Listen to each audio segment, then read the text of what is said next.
Bienvenidos de nuevo a este canal, Excel avanzado para administración de empresas. En este vídeo les voy a mostrar cómo confeccionar el cuadro de amortización de un préstamo que se va a liquidar mediante pagos constantes mensuales, sujeto a un tipo de interés variable. En vídeos anteriores les mostré diversas modalidades de préstamo, con distintos tipos de estipulaciones contractuales en cuanto a la periodicidad de los pagos, en cuanto a su contenido y en cuanto a la periodicidad de la liquidación en relación con la de denominación de los tipos de interés. Esos esquemas amortizativos, aunque no son infrecuentes en el tráfico financiero empresarial, nos han servido sobre todo para ir familiarizándonos paulatinamente con las peculiaridades del cálculo financiero. Pero si tienen un préstamo, especialmente un hipotecario con tipo de interés variable, entonces seguro que el esquema que necesitan es el que vamos a ver inmediatamente. Les dejo en pantalla las ecuaciones básicas del cálculo de préstamos.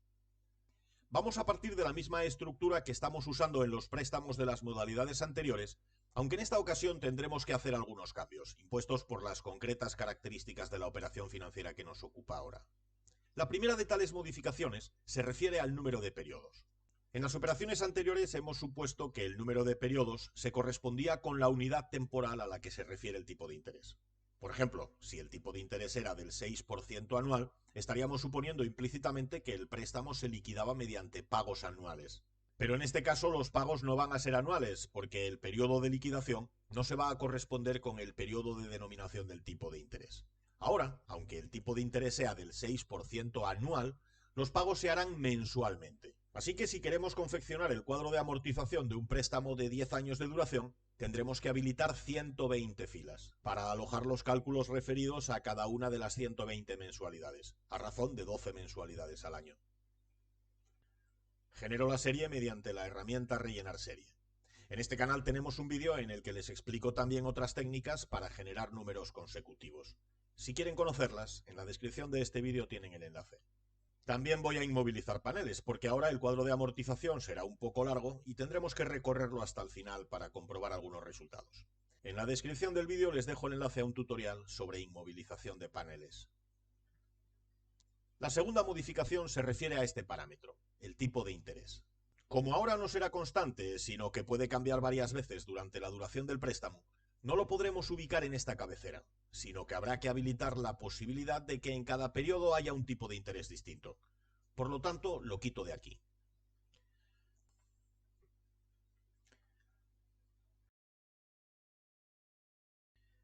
Así que vamos a insertar una columna en la que indicaremos los cambios del tipo de interés cuando se produzcan. La denomino nuevo tipo de interés.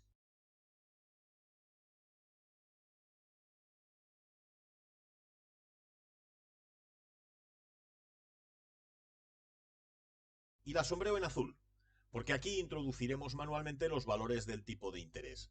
Pero lo haremos solo cuando se produzca una modificación. No es preciso teclear o copiar los valores de cada mes mientras se mantengan estables. Le doy formato porcentual con 2 decimales, por ejemplo.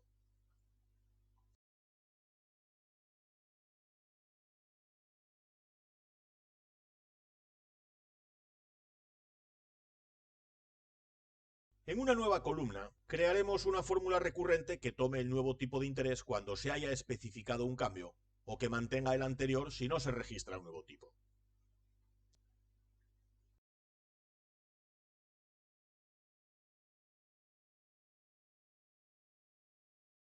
La sombreo en amarillo y la copio. Como no hemos establecido ningún tipo de interés para ningún periodo, su valor permanece constante en 0. Vamos a establecer el tipo de interés inicial en el 6%, igual que en los préstamos anteriores. Y vemos que el valor del tipo de interés se fija en el 6% para todos los periodos. Vamos a comprobar que si al cabo de un cierto tiempo registramos un nuevo tipo de interés porque hayan cambiado las condiciones del mercado de referencia, ese cambio en el tipo de interés se aplica hacia el futuro, pero no hacia el pasado. Con los anteriores esquemas amortizativos, en los que el tipo de interés se situaba en la cabecera, como un parámetro vigente para toda la vida del préstamo, esto habría sido imposible. Ahora ya podemos formular el cuadro de amortización. Podemos empezar, como de costumbre, por la deuda viva. Ya saben que calculamos la deuda viva restando del principal de la deuda inicial, el total de amortizaciones devengadas hasta el periodo que se esté analizando. Y esa es la razón por la que fijamos como absoluta la referencia de fila de la primera celda del rango de amortizaciones, pero dejamos libre la referencia a la última.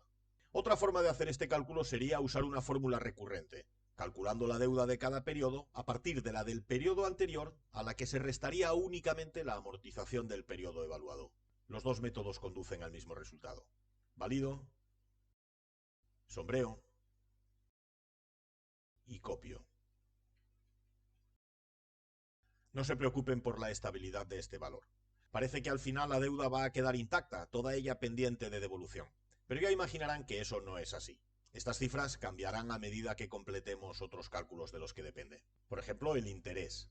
La parte de cada pago que remunera el esfuerzo que hace el prestamista al cedernos su dinero durante un tiempo. El interés ya saben que se asemeja conceptualmente al precio del alquiler de ese dinero.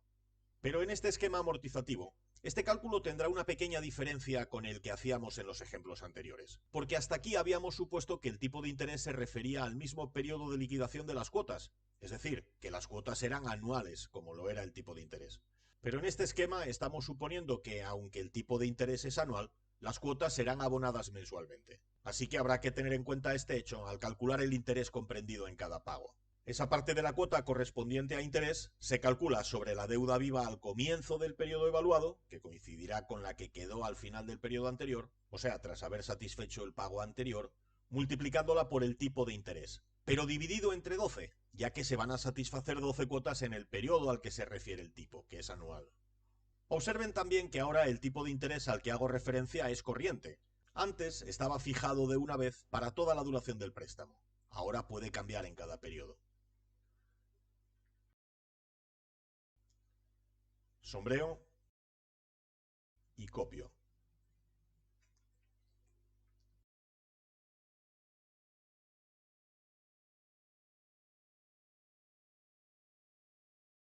Los intereses del primer periodo ascienden a 75 unidades monetarias.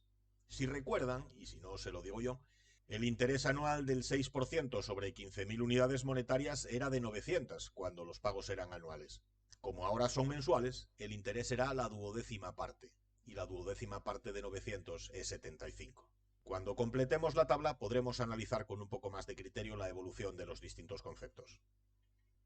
Igual que en el esquema anterior, calcularemos ahora la amortización de cada periodo, que resultará de restarle a cada cuota la parte de interés contenida en ella.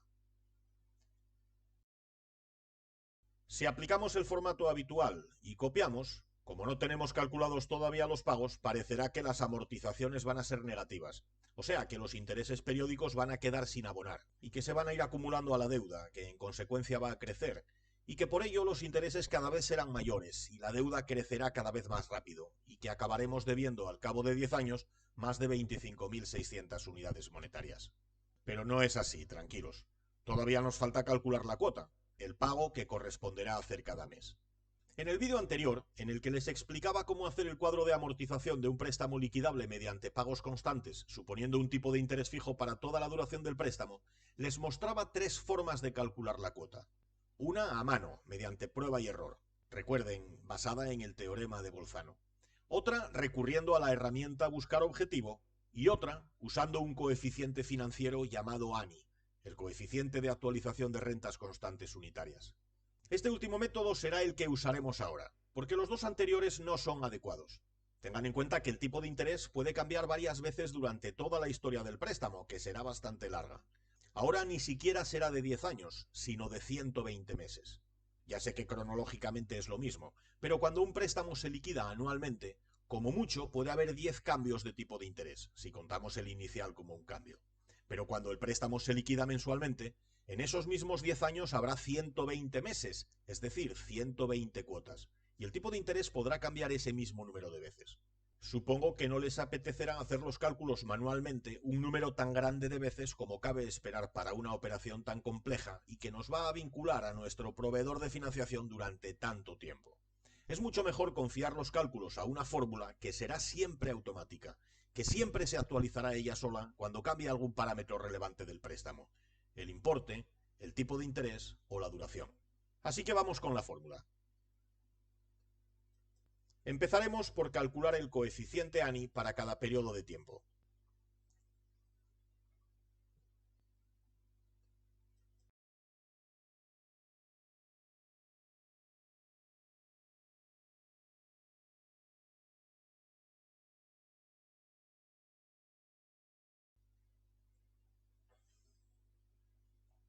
Observen un par de detalles en esta fórmula. El primero es que cuando hago referencia al tipo de interés del periodo, lo divido entre 12, porque el tipo de interés explicitado en la correspondiente columna es anual, pero el devengo del interés es mensual. Y por otro lado, observen que en la potencia menos n, sumo al número total de periodos el ordinal correspondiente al periodo anterior al que estamos evaluando. Es decir, en el primer periodo sumo 0, así que la potencia será menos 120. En el periodo 1 sumo 1, así que la potencia será menos 119. En el segundo periodo sumaré 2 y la potencia será menos 118.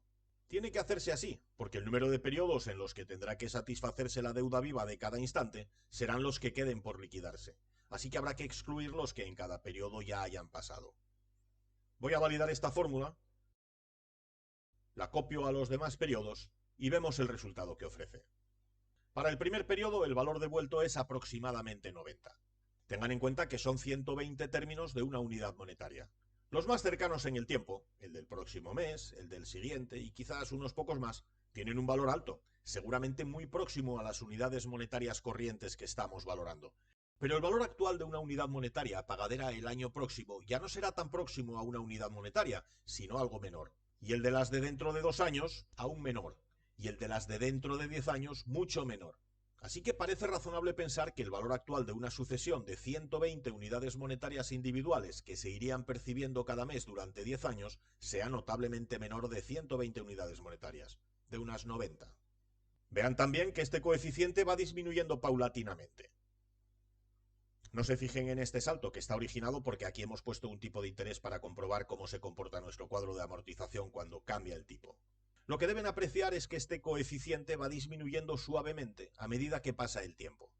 Al comienzo, el coeficiente de actualización de rentas constantes unitarias nos dirá cuál es el valor de una sucesión de una unidad monetaria cada mes durante 120 meses. Luego, el valor de una sucesión de una unidad monetaria cada mes durante 119 meses. Luego, durante 118 meses. Es lógico que si vamos quitando términos a la sucesión que constituye esta renta, su valor vaya disminuyendo. De hecho, cuando solo quedase un periodo, la renta cuyo valor actual calcularía el coeficiente sería una renta de un único término. Así que su valor será prácticamente el de ese término, prácticamente una unidad monetaria. Y digo prácticamente porque lo cierto es que será un poco menor. No olviden que habría que actualizarla un mes, así que su valor sería ligeramente menor de una unidad monetaria, pero tan próximo a 1 que con un par de decimales el redondeo nos impide ver la diferencia. Una cosa es que cuantitativamente no sea relevante para interpretar este coeficiente y otra bien distinta sería mentirles, así que se lo aclaro para no faltar al rigor científico. Pero lo que queremos calcular no es este coeficiente, sino el valor de la cuota que habrá que pagar.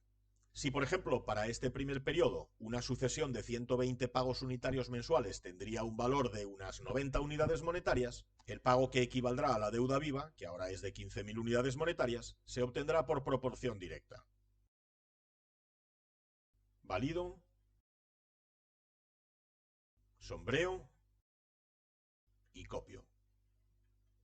Con los datos que tenemos delante, parece que al comienzo del préstamo se tendría que empezar pagando una cuota de 166,53 unidades monetarias para devolver el préstamo y remunerar al acreedor en las condiciones de coste pactadas, es decir, al 6%. Observen que esta cuota permanece constante en los siguientes meses, aunque vimos que el coeficiente ANI iba disminuyendo. Pero es que también va disminuyendo la deuda viva, porque esta cuota es suficiente para pagar el interés y aún sobra algo para minorar la deuda, a modo de devolución. Así que los intereses de los periodos sucesivos empiezan a reducirse, aunque sea levemente, y en consecuencia, cada periodo se devuelve un poco más que el anterior. Y la deuda decrece a un ritmo que también se va intensificando, pero siempre manteniendo constante el pago, siempre pagando la misma cuota. Hasta que el tipo de interés cambia, claro. Si el tipo de interés sube, el préstamo se encarecerá y la cuota subirá. Si el tipo de interés baja, el préstamo se abaratará y la cuota liquidativa será un poco menor, que es lo que ocurre en este caso. Si en el 10º periodo el tipo de interés aplicable deja de ser el 6% y pasa a ser el 5 y pico por ciento, la cuota bajará un poco, de 166,53 unidades monetarias a 161,79. Pero fíjense en que no hemos tenido que hacer ninguna operación, ni hemos tenido que estimar nosotros la cuota, ni hemos tenido que ejecutar ninguna herramienta. Sin ninguna intervención por nuestra parte, la cuota se calcula cada mes para el tipo de interés que esté vigente. y observen que al final de la vida del préstamo, la operación quedará cancelada financieramente. La deuda se habrá devuelto íntegramente y se habrán pagado exactamente los intereses pactados. La única intervención del usuario se producirá si en algún momento vuelve a cambiar el tipo de interés aplicable a la operación. Por ejemplo, si en el periodo 71 el tipo sube al 8,30, la cuota pasará a ser de 171,81 unidades monetarias. Se calcula sola y nos garantiza que con ese nuevo pago el préstamo seguirá quedando liquidado. Este es el cuadro de amortización que mejor se ajusta a la generalidad de los préstamos que ustedes pueden haber suscrito, para la compra de un coche, para financiar un viaje, para adquirir un inmueble. La mayoría de los préstamos que se ponen a nuestro alcance tienen estas características: liquidaciones mensuales calculadas sobre un tipo de interés anual que puede cambiar. La variación más frecuente que se pueden encontrar es que el tipo de interés sea fijo, pero eso no supone ningún problema si usan este esquema. Si el tipo de interés es fijo, lo pueden especificar para el primer periodo y no registrar ningún cambio. Listo, la hoja funcionará y ustedes podrán saber cuánto tienen que pagar cada mes. Si su banco les aplica una cuota superior, tendrán una herramienta extraordinaria para argumentar que se equivocan y reclamarles lo que es suyo. No crean que los bancos son infalibles, también se equivocan. Y tampoco crean que son prodigios de la ética y de la moral. A veces parecen carecer de escrúpulos y sus aparatos burocráticos funcionan como apisonadoras. No dejen que se les lleven por delante. Es muy importante saber hacer los cálculos de operaciones tan relevantes para el desarrollo de nuestra vida como pueda ser un préstamo hipotecario, no solo por su complejidad, sino también porque su importe suele suponer un porcentaje muy notable de los gastos de una familia normal. Tener una herramienta con la que evaluar si la conducta de nuestro prestamista es la correcta es necesario. Disponer de un arma para defenderse, llegado el caso, puede ser imprescindible. Y yo espero habérsela facilitado con este tutorial y con los anteriores de esta serie. Espero que estos vídeos sobre cálculo de cuadros de amortización de préstamos les hayan parecido interesantes. Si es así, pulsen me gusta y suscríbanse al canal. Pueden hacernos un donativo, enviarnos un agradecimiento o thanks, o unirse al canal como miembros para ayudarnos a financiar la elaboración de más vídeos como este. También pueden seguirnos en redes sociales o dejarnos un comentario. Yo espero contar con ustedes muy pronto con nuevos contenidos. Hasta entonces, muchas gracias.